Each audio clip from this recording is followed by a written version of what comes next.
네, 다시 오늘 제가 이제 한 김에 데일리로 5분을 초과했지만 아까 구조승사를 드렸거든요. 그래서 받은 거에 대해서 또 이 치유가 되거든요. 그래서 영혼의 치유, 신앙적인 거죠. 그러니까 그래서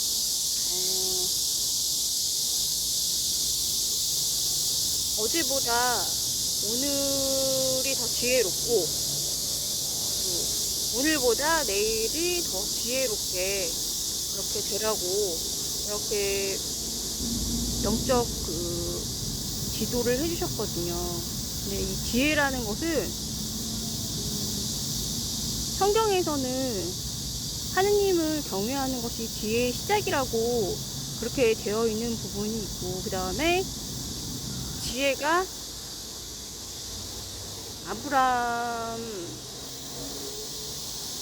그다음에 노아 뭐 이렇게 해가지고 모든 이제 성인들을 어렵고 힘들 때 지혜가 이제 구해줬다라는 부분도 있고, 근데 나머지 부분 제가 이제 저는 지금 아는 부분만 이렇게 찾아서 하는 거거든요. 근데 제가 모르는 부분이 있겠죠, 당연히. 그러니까 아는 부분만 알고 나머지는 다 모르는 거죠. 저는 이제 그렇게 생각을 하면, 그러니까 아는 것만 얘기하는 거예요. 모르는 거가 이제 대부분인 거죠. 그러니까 아는 것만 아는 거고 다 모르는 거니까. 그래서 이게 이제 겸손이죠. 쉽게 얘기해서는 이제 요즘에 유행한 단어로 쓰면은 메타 인지고요. 그래서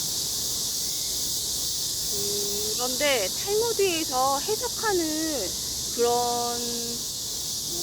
그런 책이 있는데, 거기서에서는 지혜를 뭐로 했냐면은 임금이 했던 그런 언행이라던가 나라를 이렇게 통치를 했을 때, 잘했을 때 이렇게 적는 사람, 서기라고 얘기를 하고, 또는 숙련된 기술고 이렇게 돼 있거든요. 그래서 사서삼정에서도 이제 지혜의 본성이나 지혜의 정의, 그다음에 지혜의 뜻 같은 건 전혀 안 나와 있는데, 그건 전혀 나와 있지 않나요? 찾아보시면 아시겠지만은 이제, 그런데 정치서의 서경이나 사서삼경 이외에 그 여시춘추라는 제가 좋아하는 그 부분이 있는데, 거기에서는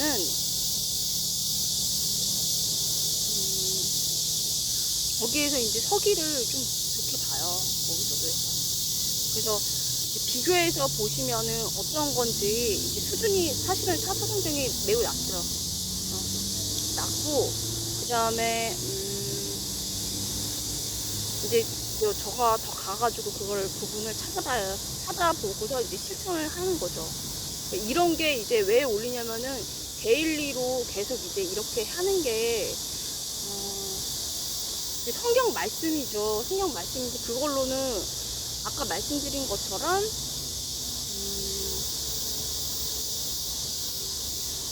사제, 이제 성경학자, 사제라고 아무나 하는 거 아니고 성경학자, 유대교에서 얘기하는 랍비, 거기서는 파더거든요.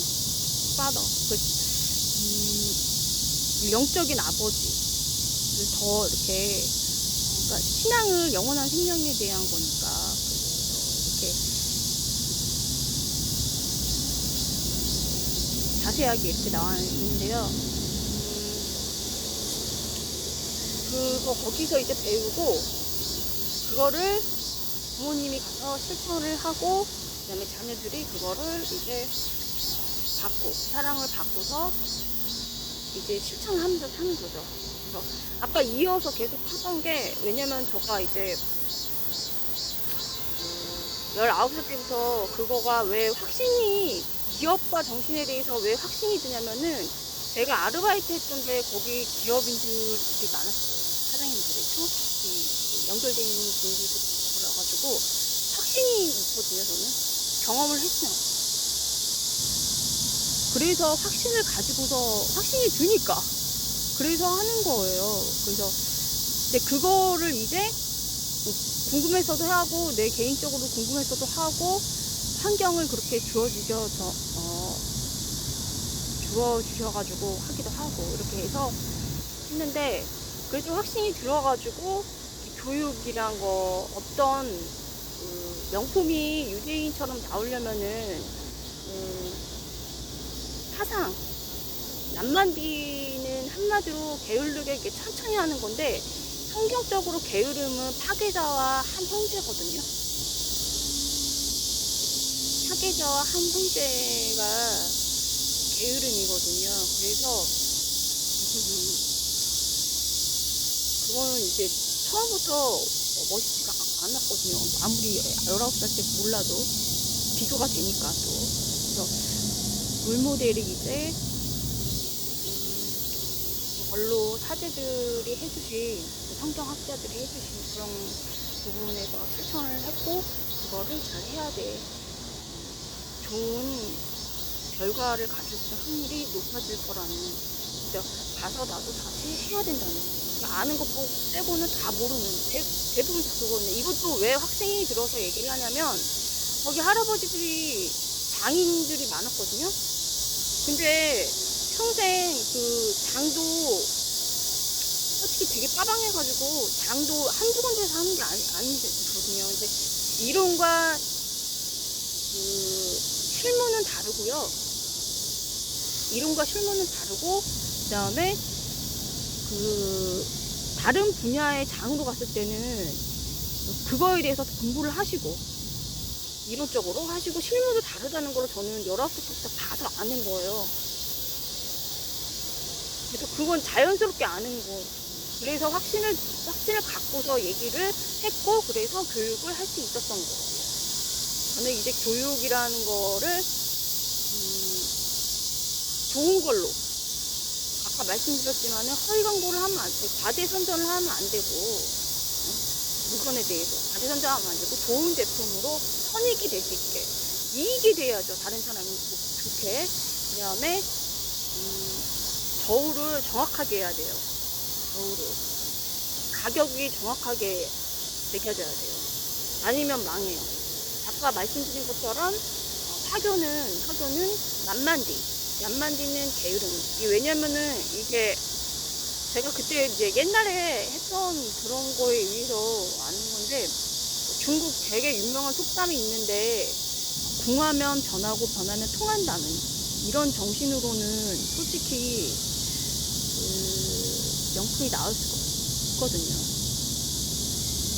그래서 명품은 그래서 공공선이익 이익을 다른 사람한테 선익 그것도 좋은 이익 명품으로 다른 사람의 어떤 제가 제일 처음에 했던 화장품 거기는 이제 너무 진실하셔가지고 아까 잠깐 말씀드린 너무 진실하셔가지고 그거를 가격 마케팅비를 낮추고 가격을 다운시킨 걸 소비자에게 돌려준다는 의도로 이제 마케팅비를 좀 낮췄는데 품질은 최고이기 때문에 내가 학생들한테도 품질에 대해서 이렇게 얘기를 자연스럽게 한 거예요. 2006년에부터 해가지고. 그래서 그런 거를 이제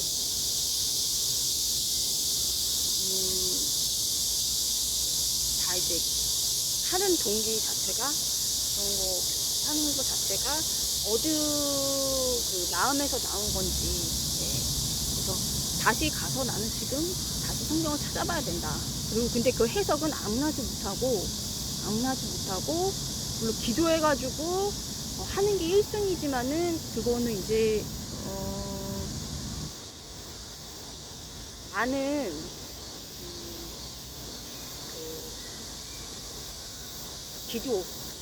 기도와 많은 공부.